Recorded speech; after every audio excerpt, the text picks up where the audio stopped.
The first time it happened, no one noticed, not even him. It was at a funeral. A gray morning filled with cold rain and heavier silences. His aunt had passed away, and his cousin, shattered by the loss, clutched her mother's wedding ring so tightly her knuckles turned white. When she hugged him, she pressed the ring into his palm.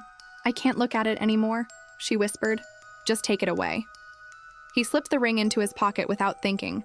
Hours later, as he drove home through the endless drizzle, something strange stirred in him. A warmth spread through his chest, flooding his veins like fire and honey. By the time he pulled into his driveway, the crushing weight of the day had somehow lifted. He felt lighter, almost euphoric. That night, his cousin called. Her voice trembled, but not from sorrow. "I finally slept," she said. "It's like a weight has been lifted." He didn't make the connection then. Not until 2 weeks later. It was a Tuesday, late, and he was eating a gas station cupcake, the kind with glowing red icing that stains everything it touches. The ring was still in his pocket. As he pulled it out, icing smeared across the metal. Without thinking, he licked it clean. The moment the ring touched his tongue, it dissolved, melted like sugar, and the warmth returned, stronger, intoxicating, undeniable. His heart raced, his skin tingled. It was as though he had swallowed sorrow itself and turned it into fire. That was when he understood.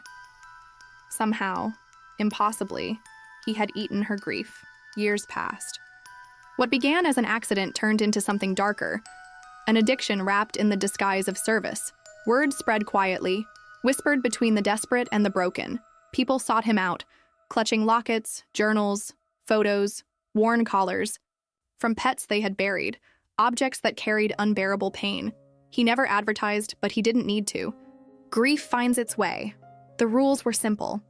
Bring him something that connected you to the one you lost, something that still carried the weight of sorrow.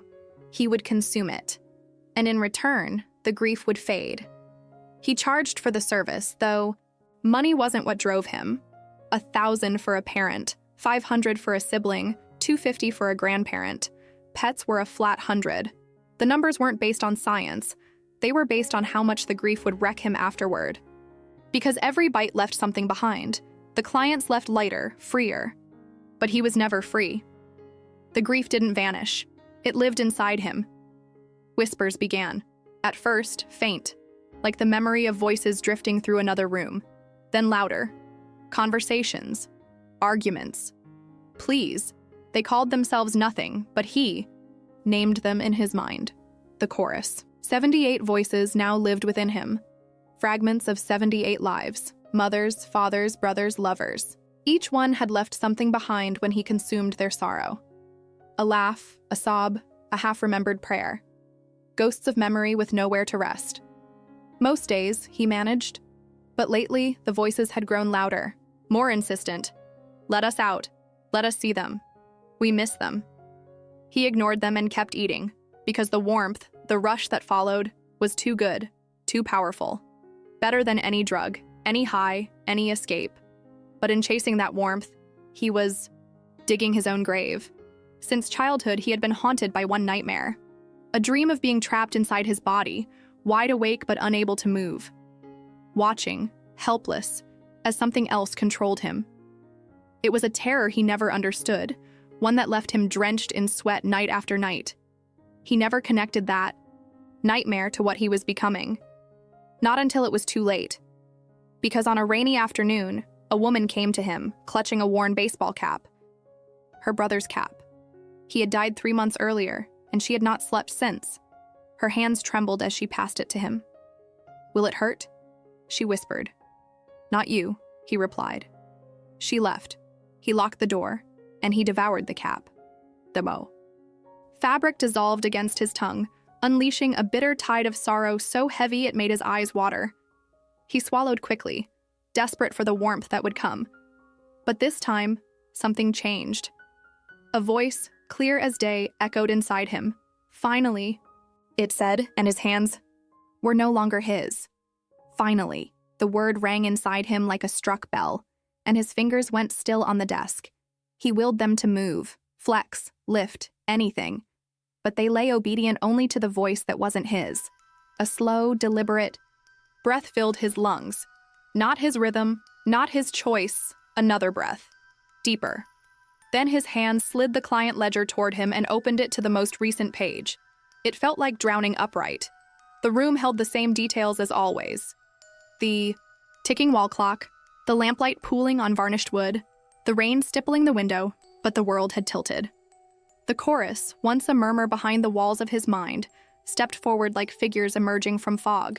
He couldn't see them, but he felt them arrange themselves in the dark, presences testing their weight, settling into muscles, learning how a jaw hinges, how eyes focus, how posture means yes or no. A second voice surfaced, older, steady, worn thin by years of love.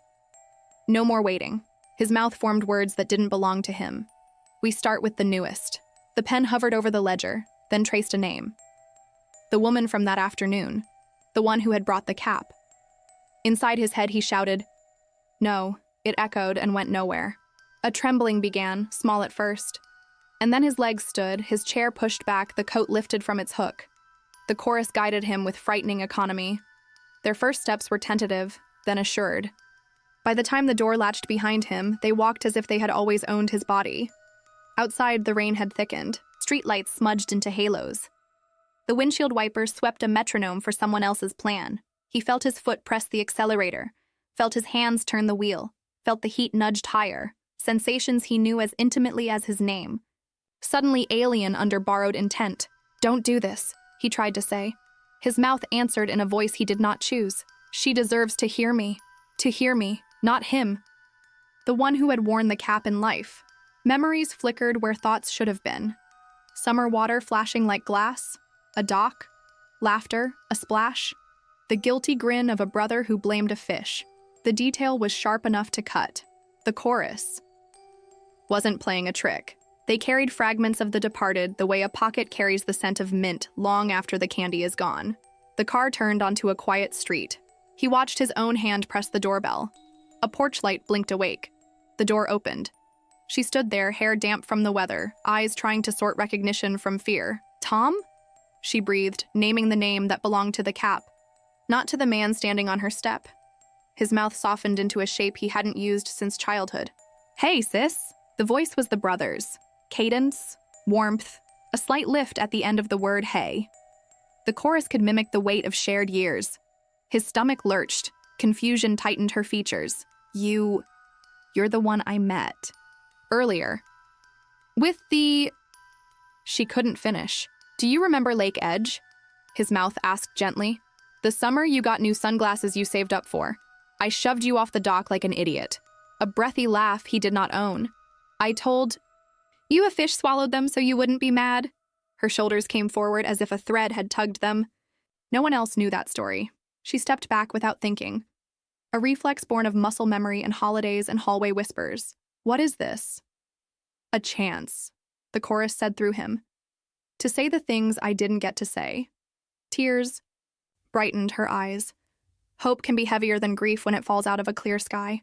"Is it really you?" Inside his skull he begged. "Don't ask that. Don't make this worse."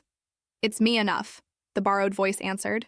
They let him feel everything, the shiver in her hands, the pulse of the house, the smell of wet coats, the way one photograph on the entry table had been dusted more often than the rest. They hovered him on the edge of control long enough to make sure the horror registered, then pulled him back under like a wave that wasn't done with a swimmer. "I need something," his mouth said softly. "Something that still holds the... ache. A journal, maybe." His eyes, not his own, drifted toward the staircase. Under the mattress. She froze. He felt her measure him with instinct and memory and doubt. Love tilted the balance. Without a word, she climbed the stairs. Footsteps overhead. A drawer slid. He stood in the quiet foyer, body still, mind thrashing. When she returned, she held a spiral-bound book close to her chest. Her arms were the lock and the key. "I shouldn't," she whispered, handing it over.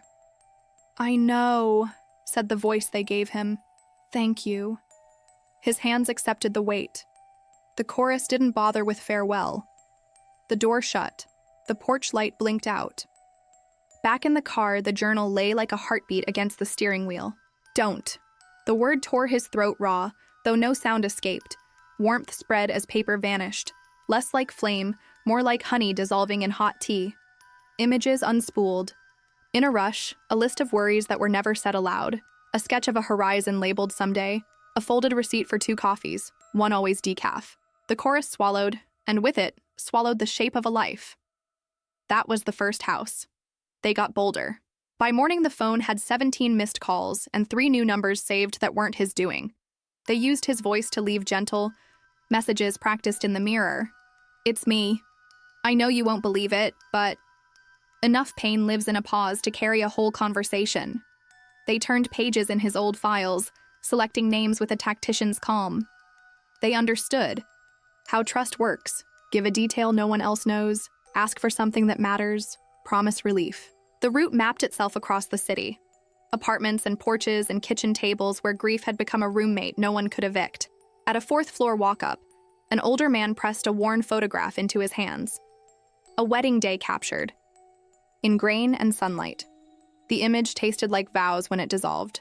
In a narrow townhouse, a woman offered a sweater that still held a trace of cologne. Fabric turned to memory on his tongue. Each time they let the newly added voice steer for a few minutes. 15 at first, sometimes longer, so the living could ask questions and the departed could answer in the pattern of the past. It wasn't exact, but it was close enough to be cruel. Between visits, he surfaced in flashes, a breath he could control, a finger that twitched because he told it to. He used the slivers to try everything, pinching, punching, forcing a stumble on the stairs. The chorus absorbed pain like the ocean absorbs rain. "Don't fight," murmured a grandmother tone coaxing. "It only wastes your strength." "Take turns," a younger man insisted, as if scheduling a carpool. We agreed. Newest first. Not long, a quieter presence promised. Just enough to say goodbye. But goodbye was never the point. Each parting ended with an ask. A letter, a trinket, the last sweater left unworn, a collar from a small friend who once waited at the door. With every object consumed, the choir thickened into a single chord. Sleeping offered no refuge. When his body lay still, the voices used the dark like a workshop, practicing shapes with his mouth, sharing what they knew. Passwords, street names, a whistle only one sister would recognize. He listened to his own laughter in accents he'd never used. The sound scraped his nerves raw. On the 3rd night, he woke on the kitchen floor, cheek pressed to cool tile, shards of glass wetting his palm. His head pounded. Copper salted his tongue. The digital clock on the stove read 3:47 a.m. "Please," he tried. It came out hoarse. His voice, this time. An answer floated up. Neither cruel nor kind, only certain. "We chose you because you could carry us." A pause. "And because you kept choosing." He dragged himself upright and staggered to the bathroom. The mirror offered someone he recognized and didn't. Eyes a little too bright, the set of the mouth not quite his. He lifted his hand. It lifted smoother than he intended, like a marionette whose strings had just been oiled. "This isn't mercy," he said, hating the tremor he heard. "Mercy would be letting us vanish," replied a voice that sounded like no one and everyone. "But love doesn't want to disappear. It wants to be seen." He closed his eyes. The truth in that sentence hurt. They drove again at dawn. A city bus hissed at the curb like a tired animal. The sky bruised into morning. He watched his knuckles, pale on the steering wheel while another memory bled through. Chalk dust and a grade school stage, a paper crown, a parent clapping too loudly. The sensation of being beloved crossed the years like a thrown rope. House 6, House 7. Each door answered by someone who had forgotten how to expect a knock. He noticed a pattern he couldn't stop. After the first shock, relief softened. Faces. Then curiosity carved questions. Then something like peace warmed the room. The chorus knew exactly how long to stay. Exactly when to ask for the last thing that hurt too much to keep. The exchange felt holy right up until the moment it became theft. By the end of the 3rd day, he could feel himself shrinking. His awareness pushed back into a corner of himself small enough to fit inside a fist. The chorus was learning efficiency. They didn't need to confer as much. Reflex had replaced debate. His body had become a shared language they spoke more fluently with each hour. He waited for rage to give him strength. It didn't. Exhaustion did, briefly. A thin window in a motel bathroom where the fan hummed like a distant shore. He pressed his palms to the sink and stared at the person in the glass. "You can't keep me," he whispered, not sure who he was bargaining with. A hush fell inside him. For a heartbeat, he thought they were gone. Then the first voice returned. The cousin's mother, sorrow shaped into resolve. "Tomorrow, We go where people are already breaking. A cold moved through him that had nothing to do with air. Where? The cemetery! Several voices answered at once. The plan unfolded like a map he couldn't fold back. Fresh loss, open doors, 1,000 items aching to be carried, 100 families ready to believe. The chorus didn't intend to haunt one man. They intended to scale. He felt something inside him harden. Not a wall, exactly. More like a decision putting its roots down. They had chosen him because he could carry them, because he kept choosing. The rush over the cost. But he could still choose one more thing. He dried his face on a thin motel towel. The mirror's man gazed back, borrowed poise gone slack with fatigue. In his chest, a door he had kept locked for years thudded once, twice. He went to it. He didn't open it yet, but his hand found the handle. The motel was silent except for the hum of the bathroom fan and the faint traffic rolling by outside. But inside his chest, the storm raged. The chorus filled the corners of his mind, a congregation arguing over routes and plans. He let them argue. He let their voices scrape across him until the sound was almost a lullaby, because while they fought for control, he was digging. Reaching into the places he had buried so deeply he thought they were gone forever. They wanted grief. They wanted to feed. So he gave them what they asked for. Not borrowed grief. His own. Memories rose like bile. The apartment where he had found his father, gone too soon. The night his mother's voice grew quiet forever. The empty chair, across from him in rehab, meant for a friend who never came back. Each image burned, but he didn't push them away this time.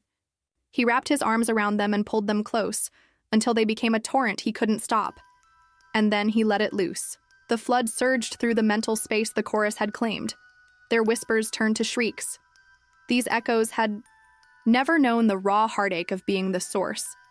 They had lived only as shadows, fragments of memories left behind. Against true grief, the original, living kind, they were fragile. Stop. A woman's voice cried, "You'll tear us apart! Too much, too much!" Another begged, but he kept pushing. Every regret, every loss he had swallowed and ignored, he shoved into them like fire into dry timber. They cracked. They splintered. Some voices faded into silence, others fractured into broken murmurs. The strongest clawed against him, but even they bent beneath the weight, and for the first time in days, his hands moved when he told them to. He staggered to the bathroom mirror. The face that stared back was his own, but hollowed, haunted, his eyes ringed dark as if he hadn't slept in years. He touched the glass.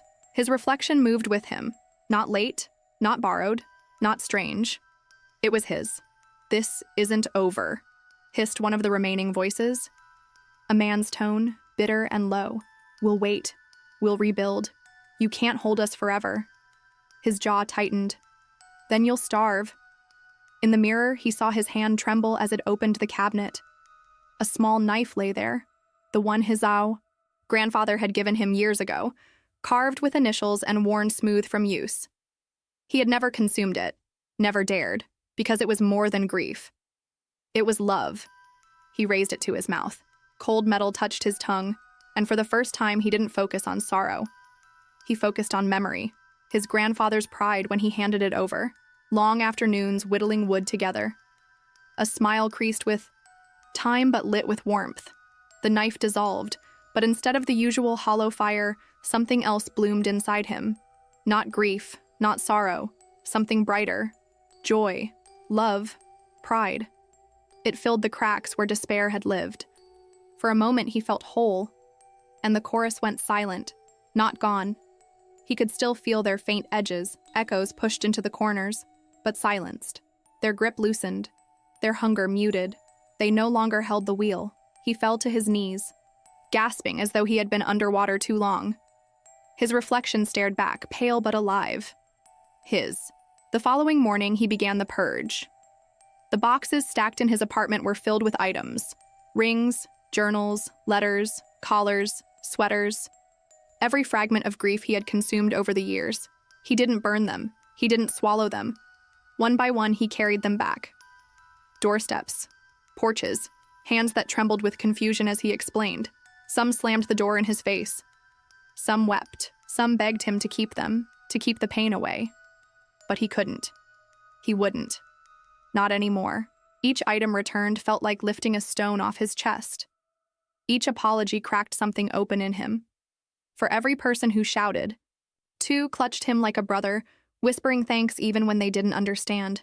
With every step, the voices grew fainter. They didn't vanish, but they shrank. What remained felt less like invaders and more like memories, no longer screaming to be heard, only lingering, like the echo of footsteps down an empty hall. That night, for the first time in years, he slept. Without the nightmare. No paralysis. No unseen driver steering his body. Just sleep. But dreams have long roots. And his were not finished with him yet. Because while the voices had been weakened, they were not gone. And in the silence before dawn, one whispered from the dark corner of his mind, low, patient, promising, "We'll be waiting." Morning light spilled across his apartment like a reluctant blessing. The walls looked bare now, stripped of the grief-soaked relics he had hoarded for years. Empty shelves stared back at him, and for once, the emptiness felt clean instead of accusing. He made coffee, though his hands shook. Every clink of the spoon against the mug reminded him of the whispers that used to echo inside him. Now there was only silence. Not perfect silence, but enough. Enough to breathe. Word traveled as it always did. People still found him. Men and women carrying boxes, bags, envelopes, begging for relief. They stood in his doorway with eyes swollen from crying, offering objects that dripped with pain. "Please," one woman whispered, clutching a teddy bear worn soft from years of love. She was only 7. "I can't carry this anymore." Once, he would have taken it. He would have devoured it whole, chasing the warmth that dulled his own ache. But he no longer trusted the hunger. Instead, he invited her inside.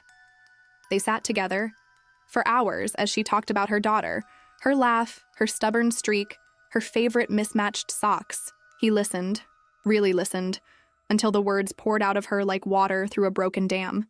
When she left the teddy bear still in her arms, she looked lighter, not because the grief was gone, but because someone had carried it with her, even for a little while. That was the truth he had ignored for too long. Grief is not poison to be swallowed, not a disease to be cut away. It is love with nowhere to go, demanding to be seen, to be spoken, to be remembered. For the first time, he let himself believe it. Days turned into weeks. He moved to a smaller apartment, one with fewer shadows. The chorus rarely spoke now. Sometimes, in the quiet just before sleep, he thought he could still hear them. Faint murmurs like a distant crowd outside a closed window. But they no longer commanded him. They no longer owned him. One evening, he stood at the mirror, the same one that had once reflected a stranger's eyes back at him. Now it showed only himself, tired, older, but free. "This is who I am," whispered. "Not a vessel, not a thief. Just a man learning to live with what's mine." And in the silence that followed, there was no reply. Only his own breathing, steady and certain. The man who once stole grief had finally learned the truth. Grief cannot be eaten, buried, or erased. It must be carried, shared. And in that carrying, it changes. It becomes lighter, if not softer. He would never be rid of his own sorrows, but he could carry them. And that at last was enough.